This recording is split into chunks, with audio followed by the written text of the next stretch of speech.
I am the nerdy guardian who fights for virtual love and justice. I am Sailor Eli. Welcome back, darlings. I am joined once more by my wonderful partner, Tuxedo Ken. 2 minutes, 15 seconds. Oh, God, no! Wait, a whole day passed. Shit, we're really late. We just left her out there for the last day. Oh, she's got Emma to keep her company. One of them. Yeah, probably like 8 of them. They camped out. All right. We gotta be at Amanda's school in 5 minutes. Oh, God! I frantically put on some clean clothes, apply a generous amount of deodorant, and run out the door. Wait. What? Did you go to the gym in your pajamas? Did you Well, woke up? I went in gym clothes. Oh, that's right. Yeah. Right. You did change. Okay. I arrive at Amanda's school and check in at the front desk. They give me a bright orange visitor sticker and send me on my way. I feel pretty haggard after not brushing my teeth or showering, but hopefully nobody will notice. What time were we supposed to be here? 4, apparently. Because that clock looks like it's 2 o'clock. Don't pay attention to that clock. Okay. I check my watch, and I'm relieved to see that I'm only 2 minutes late. Wait, was it room 103 or 108? I spot a youth standing at his locker and approach him for help. Hell. A youth! That's capitalized. Excuse me, do you know where Mr. Vega's classroom is? Youth turns around and looks me up and down with heavily lined eyes. Come on, kid, I'm late for a meeting. Mr. Who? Mr. Vega. I don't know. Have you tried the exit? Wow. Okay, wise guy, are you gonna help me or not? Ugh, fine. Up those stairs and to the left. Can't miss him. I had a feeling that was Mr. Vega. Nah, I don't think so. I head up the stairs and walk around, unable to find Mr. Vega's class anywhere. After a couple of minutes of searching, I head back downstairs. The punk youth sent me on a wild goose chase. I get back to where that low-rent Gerard Way is standing, fully ready to give him a piece of my mind, when suddenly a head pops out of the classroom next to his locker. Oh. Lucian. Actually, you do his voice. I'm not sure what to... Just do whatever, it's fine. Lucian, don't you have a third period to get to? Ugh. Fine, Mr. Vega. Oh. Wow. Oh, that's me. Now I'm officially 10 minutes late. I glare at him as he walks away. We're not cool. You must be Eli. This period's almost over. Would you mind waiting in the back? Oh.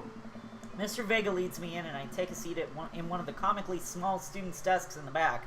I might get stuck in this. Alright, where were we?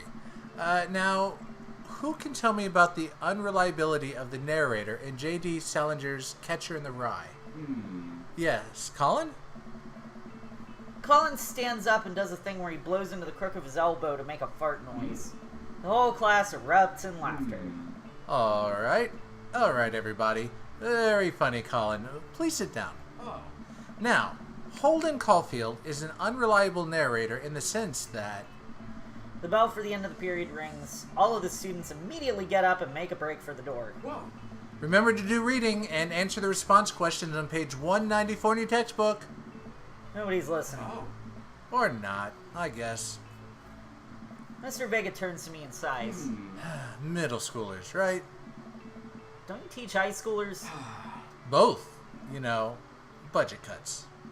Right. Oh. Thanks so much for coming in. No problem, Mr. Vega. Please, call me Hugo. I don't normally do these impromptu parent-teacher meetings, but I'm sure you know Amanda's a very bright student, and I'm concerned about her recent behavior. What's going on? Well, Amanda has never been the most engaged student, but I know she cares. Recently, though, she's been falling behind. She's not completing assignments, and she's been doing rather poorly on tests. I normally chalk this up to senioritis, but... This is strange. I thought Amanda always shared everything with me. It hadn't even crossed my mind that something might be wrong. I just wanted to ask, is everything okay at home? We just moved. She's fine. She has a tendency to bottle things up. Oh, we just moved recently, but it was only to the other side of town, and Amanda was more excited about it than I was. See if you can talk to her about it. I know she values you a great deal and would appreciate your guidance if she keeps heading down this road. I know how important art school is to her, and I would hate to see her miss out on scholarship money that she clearly deserves. I'll make sure to talk to Amanda. Thanks for letting me know, Hugo. Anytime. On my way out, I stopped, thinking for a moment. I turned to Hugo. Hey, Hugo? Oh, yes? Did you ever catch that rye? Oh, yes. I'll leave the classroom and make my way out of Hearts, school. very nice. I'm still a little bit in shock that Amanda was able to hide this so well from me. She's always been such a force for positivity in my life, especially after we lost her father. Exception when she breaks windows and kicks down signs. Amanda must be done with classes for the day by now. I'm sure she would appreciate a ride home, and maybe I can talk to her about what's going on. I pull up to the carpool, and Amanda hops in the passenger seat. Nice lay. So, did you have fun gossiping about me? Mr. Vega and I actually just gossiped about our celebrity crushes. So you talked about Mario Batali the whole time? It was a very productive meeting. I'm pretty hungry. Can we grab some dinner? Sure thing. We can make something at home. Let's go to the mall food court. I've had a long day. I've had some exercise. I'm Yeah, tired. food court. Does that sound good to you? Yeah, sure. Why the mall? Jeez, can't a dad take his daughter to the mall? Will you buy me things? I will buy you a thing. Singular. It's called food. Sounds like a deal to me. We drive in silence for a short while. Amanda plays a game on her phone. I should say something. You know, sometimes when a kid gets older, they find that they have to keep things hidden from their parents. And that's okay, because sometimes that's what kids do. And that's okay. But also sometimes it's good to have the parents' perspective because, you know, maybe the parents have also dealt with similar situations. And maybe they're a little cooler than you give them credit for. Anyway, what I'm trying to say is that it's good to share. Love you. Have you been reading my tweets? You have a Twitter? What? Never mind.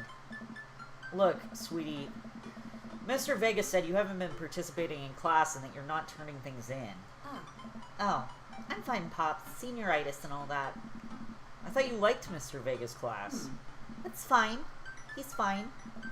We pull up to a stoplight and I eye Amanda. She's still texting. I want you to know that you can talk to me about anything. Uh-huh. I can tell that whatever it is, she doesn't want me knowing about it. That's frustrating. I heard Emma R. is going to that fancy art school in California. That's exciting. Yep. Are you bummed that you guys aren't going to the same school? Yep. Amanda keeps texting. She stifles a laugh. So, here's a quick side question. Okay, what? If you were actually in this situation, I know this is kind of a fantasy, I can't think of the word, but if you were actually in this situation, would you be tempted to put something on her phone to keep track of what she's doing? No, absolutely not. That's an invasion of privacy, and it doesn't matter if they're your child; they're not your property, and you don't have a right to know everything that they say and do. Like, it's important to have communication with a kid, and I'm not a parent, so, you know, take what I say with a grain of salt, I suppose, but I will never, ever believe in invading a child's privacy. If they keep a diary, you don't read that diary. If they have private messages with people online, you don't read those private messages. I know what your parents did. I'm not going to bring it up, but I think it's horrible. You know, my parents, for the most part, would give me privacy, but every now and then when they would see things around, they would look through them of mine, and that damaged my trust. But it could have been way worse for me. It could have been way, way worse. It's some people just justify that in this day and age they want to make sure that they're not being preyed upon, and that's understandable to an extent. But that's also why, you know, you talk to your kid about it, and before they're at an age where they really need that privacy, you engage with them and you do things with them to kind of help instill good practices online, you know? Yeah, because this is one of those awkward situations where you feel like there's a breakdown in communication. You want to talk to her, but she doesn't want to open up. This is We're getting too much into psychology. No, it was just a curious question. I want to kind of bring it up a little, see what some of the viewers think as well. If you want to comment a little bit. I'm just curious. I want to be engaging. No, I love whenever you guys leave comments. all three of them. What's so funny? Because all three of them. Oh, sorry. It's I don't think you get it. Okay. Who you texting? Noah, Who's Noah? my friend. Does he go to your school? Yep. Do I like you your facial expression. Do you like Noah? What? No. Dad. Ugh. I can't believe you would... Dad. I mean, jeez. Why would you... Ugh. Gross. Sorry. Just asking. Dad, he's just my friend. Guys and girls can be friends. He's my friend. Okay. Jeez. This is going well. Apparently. Oh, good talk. Love you, kiddo. She leans forward and turns up the radio. I guess that conversation is over. To the mall, then!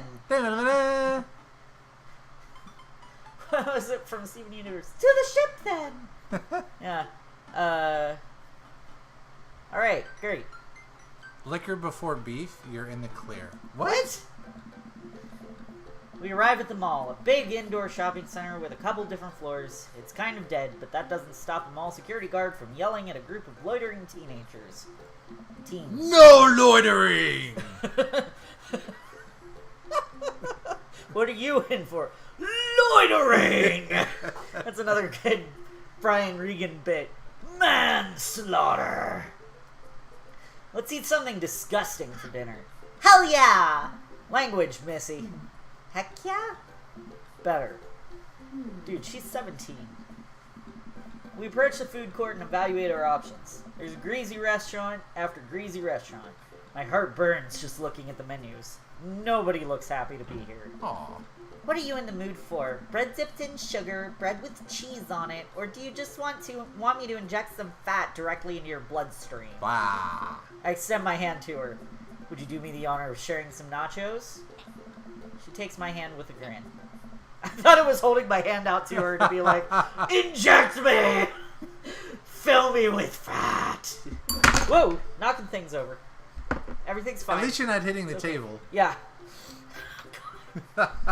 My hand didn't bruise, thankfully, but it was sore the next day. It would make me the happiest, cheesiest girl alive.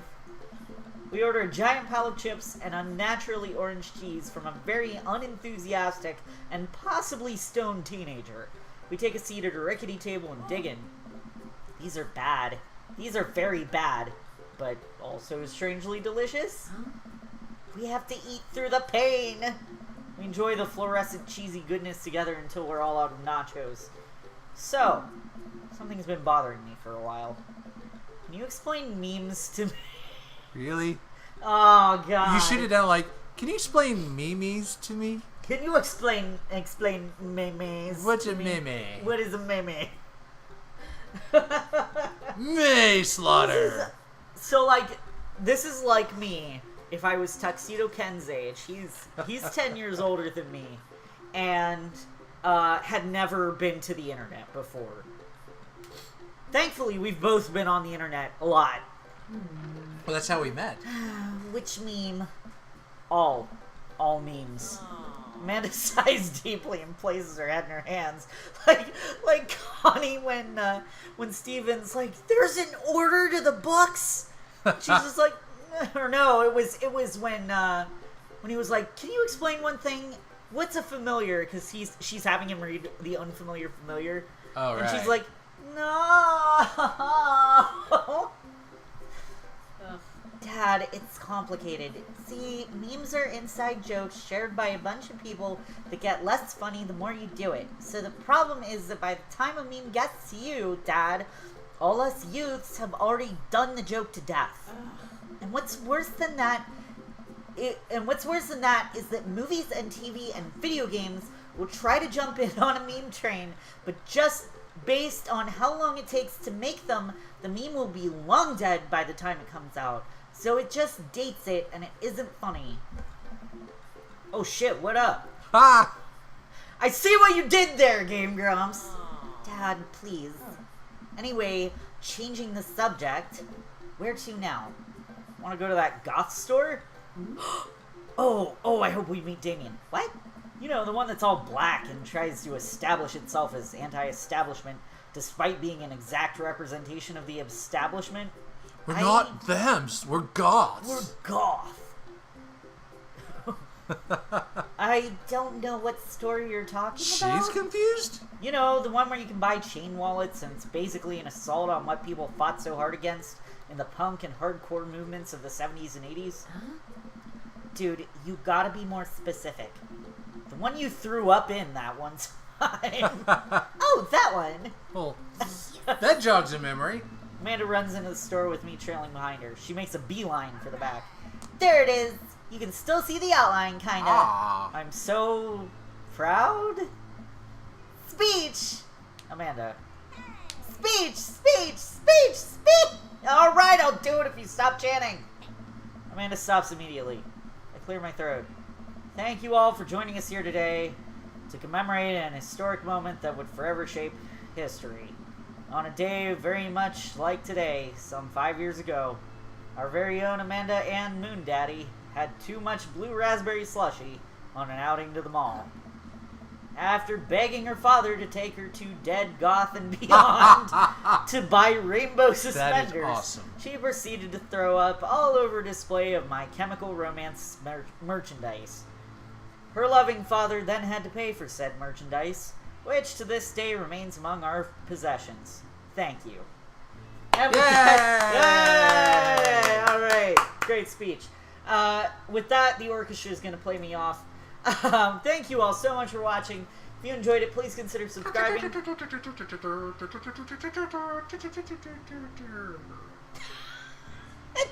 Hope you join us for the next one. Bye, darlings!